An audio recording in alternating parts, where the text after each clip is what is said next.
When Lauren walked into my life, I thought I had found the missing piece of my soul. She was everything I had ever dreamed of, intelligent, breathtakingly beautiful, and possessing a kind of energy that made the world around her feel alive. We met through a mutual friend on a night that was never meant to be special, but somehow, it became unforgettable. The evening was simple, a small gathering, soft music, casual laughter. But then, there was her.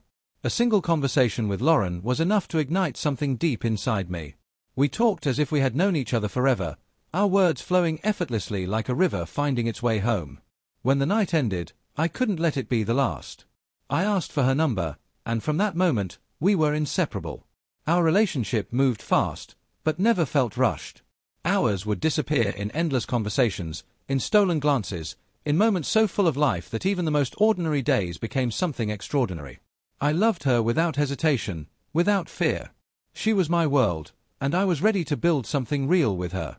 The night I proposed, we were on a rooftop, watching the city stretch beneath us like a sea of twinkling lights. She was lost in thought, and in that perfect, quiet moment, I pulled out the ring. There was no elaborate speech, no grand gestures. I simply asked her to be my wife, and without hesitation, she said yes. In that moment, I thought I had everything I would ever need. Our wedding was beautiful, not because of the flowers or the venue, but because of the promise we made to each other. I vowed to love her, to protect her, to be her partner in everything. And I meant every word. From that day forward, I made sure she never had to worry about a thing. If she wanted something, I made it happen. If she needed comfort, I was there. I built a life where she would never have to struggle, never have to feel the weight of the world on her shoulders. But love, as I would come to learn, is not about giving someone everything.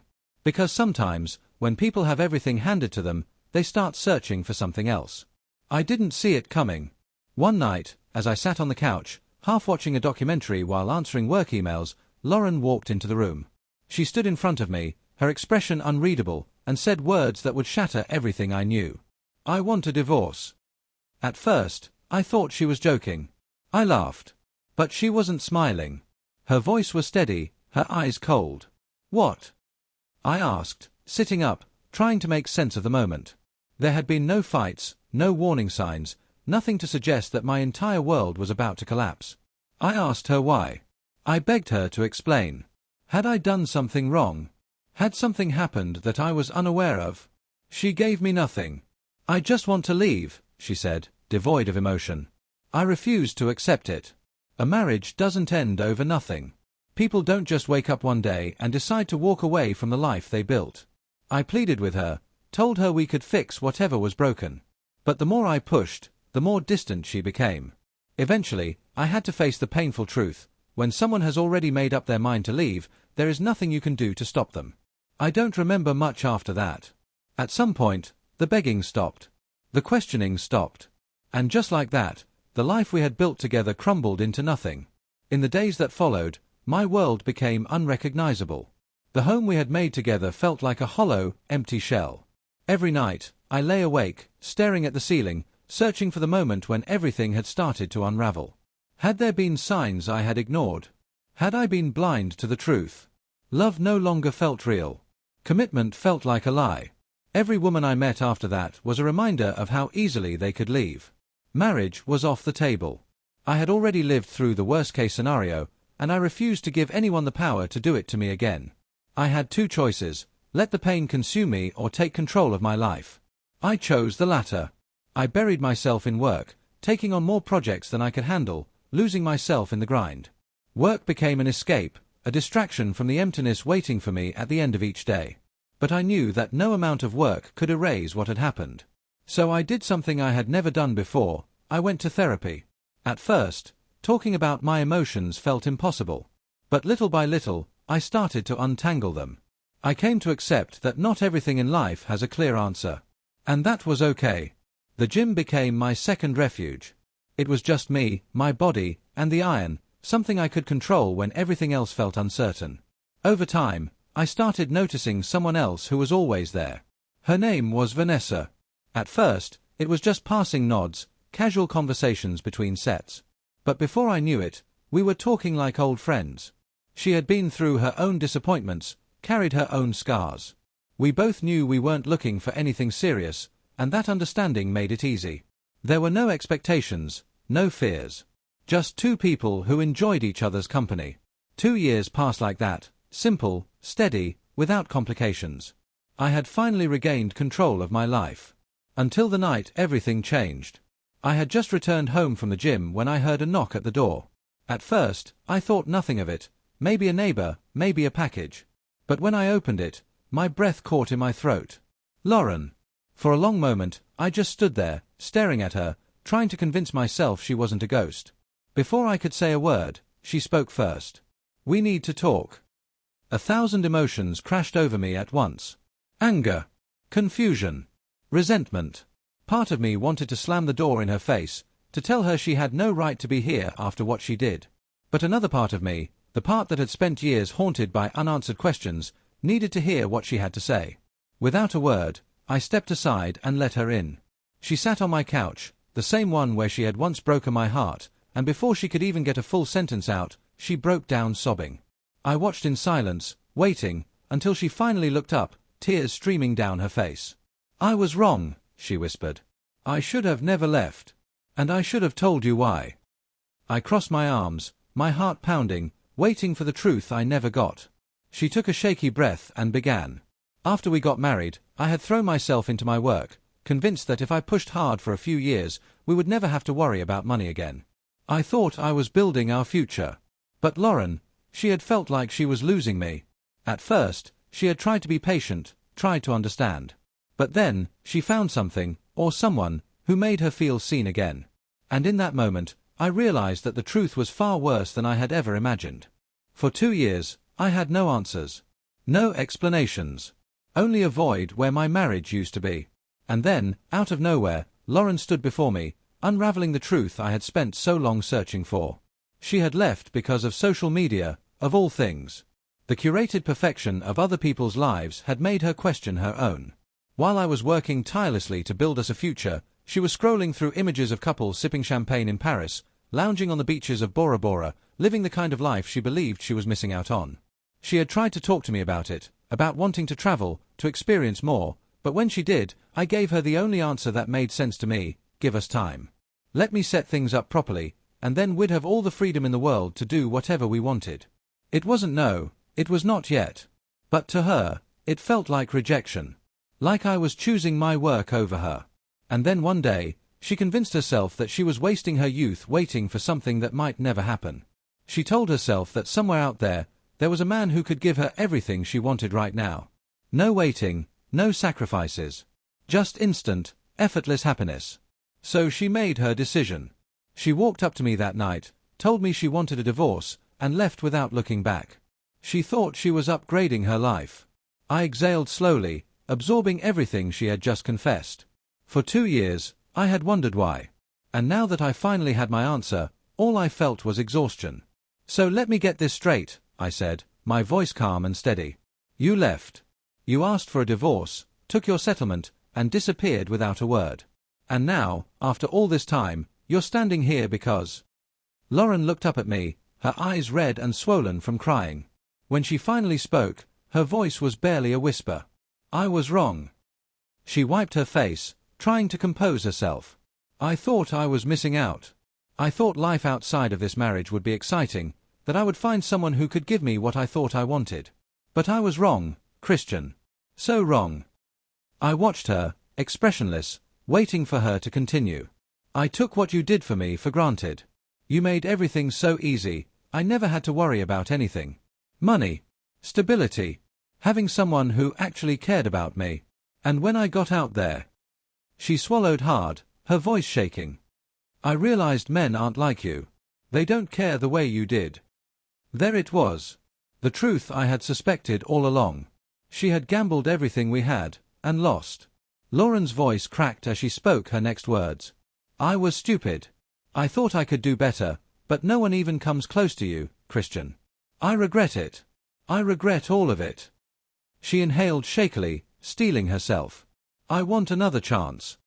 I let the silence stretch between us. I wanted her to feel it, to understand that this wasn't some romantic movie where she could come back after a mistake and everything would magically fall into place. That wasn't how life worked. Looking at her, I felt nothing. No anger, no satisfaction, no longing. Just certainty. The door to us had closed. I kept my voice even. You made your choice when you left. You wanted adventure. Excitement. Something different. You had it. And if you still want it, you're welcome to keep chasing it. I met her gaze, unwavering. But it won't be with me. Tears welled in her eyes again. Christian, please. I shook my head. No. She tried again, desperate now. I know I messed up. I know I hurt you. But I swear, I'll do anything to fix this. Some things, I said, can't be fixed. She stared at me, stunned into silence. I walked to the door and pulled it open. The message was clear. This conversation was over. I wasn't trying to be cruel. But I also wasn't going to let her manipulate me into feeling guilty for moving on. She had to leave. As she stood up, wiping her face, something happened that made the moment even worse for her. Just as she turned toward the door, my girlfriend walked in. Vanessa. Lauren froze, her breath hitching as she took in the woman who had taken the place she thought she could reclaim. Vanessa, completely unaware of what was happening, smiled at me, her presence a quiet, effortless contrast to the storm unraveling in my living room. And I did what came naturally. I pulled Vanessa into a hug. That was the moment Lauren truly understood. There was nothing left for her here. She didn't say another word. She just walked past us, head down, and stepped out of my life for good. A few weeks later, I got a call from Mike. Now, let me be clear, I hadn't spoken to Mike in over a year. We were never best friends, just one of those guys you kept in touch with because you ran in the same circles. So when his name popped up on my phone, I almost ignored it. Something told me to pick up. And I'm glad I did. Because what he told me next, it changed everything. When Mike's name popped up on my phone, I almost didn't answer. We had never been close, even when I was married, so why would we have anything to talk about now? But curiosity got the best of me. I picked up. Christian, man, he said, his voice carrying that awkward hesitation that told me this wasn't just a friendly check-in. It's been a while, I replied, keeping my tone neutral. What's up? Mike hesitated for a moment before finally saying, Look, I know this is random, but I ran into Lauren the other day. That caught my attention. It had only been days since she had shown up at my door, unraveling a truth I had spent 2 years searching for. And now, out of nowhere, someone else was bringing her up. Something felt off. Mike continued, she was, well, let's just say she wasn't looking too good. I stayed silent, waiting for him to get to the point. She asked me for money, he finally admitted. Not just a little either. A couple $100. Said she'd pay me back, but man, she looked desperate. I exhaled slowly. Did she tell you why? Mike let out a dry chuckle. Dude, she didn't have to. It's obvious. She's drowning. After you two split, she got caught up chasing that Instagram lifestyle, partying, traveling, dating guys who just wanted a good time. But none of them stuck around. And now, she's broke. In debt. She even pawned off a bunch of her stuff just to get by. I leaned back in my chair, processing his words. This was the life she had chosen. The one she thought would be so much better than the one we had together. And now, she was living the consequences of that decision. Mike sighed. I wasn't sure if I should tell you, but I figured you'd want to know. I nodded, even though he couldn't see me. I appreciate it, man. But honestly, there's nothing for me to do with that information. There was a pause before he spoke again. Yeah. I figured you'd say that. We wrapped up the call, and I sat there, staring at the ceiling, reflecting on everything that had happened. The past. The present. The lessons buried within it all. Because this experience, this entire painful, unexpected journey, had taught me some of the hardest, but most valuable lessons of my life. And I want to share them with you, because I know someone out there is dealing with something similar. First, patience and gratitude matter. A lot of people throw away something good because they're too impatient to wait for something great.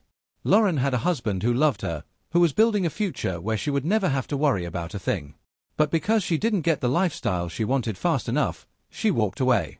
I told her to wait. She didn't. And this isn't just about relationships, it applies to life. If you don't appreciate what you have and give it time to grow, you might lose it, only to realize too late that it was the best thing for you. Second, the grass isn't always greener on the other side. This is one of the biggest lies people tell themselves. They think they'll be happier if they just leave, if they start over. That there's someone or something better waiting for them, just out of reach. But they don't realize that the better they're looking for might not even exist. Before you walk away from what you have, ask yourself, are you truly unhappy? Or are you just impatient?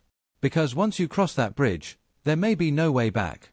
Third, people who leave you easily were never meant to stay. This one took me a long time to accept, but it's the truth. If someone can walk away from you without hesitation, without a second thought, let them. I spent months questioning myself after Lauren left. Wondering what I did wrong. Wondering if I should have fought harder. But looking back now, I see things clearly. She wasn't forced to leave. She wasn't mistreated. She wasn't neglected. She chose to leave. And that's all I need to know. Real love doesn't walk away when things aren't perfect. Real love stays, grows, and fights for what it has. So if someone in your life can leave so easily, don't waste your time convincing them to stay. The people who truly love you, they won't need convincing. And finally, self-worth over nostalgia. This one is important because too many people get trapped in the past.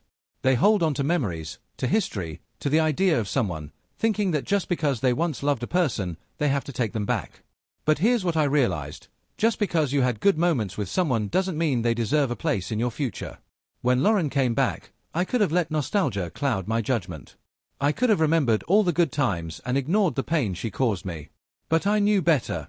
I knew that letting her back in would mean disrespecting myself. And no matter how much history we had to put myself first. So remember this, your self-worth is more important than your past with someone. If they left you once, they'll leave you again. Don't let old memories trick you into reopening a door that should stay closed. Now, I want to hear from you. What would you do if this happened to you? If the person who walked away suddenly came back, begging for another chance, how would you handle it? Would you take them back? Or would you walk away like I did? Let me know. And if you've ever been through something like this, share your story, because your experience might just help someone else who's facing the same situation right now. That's it for today. If this story resonated with you, make sure to like, share, and subscribe. And I'll see you in the next one.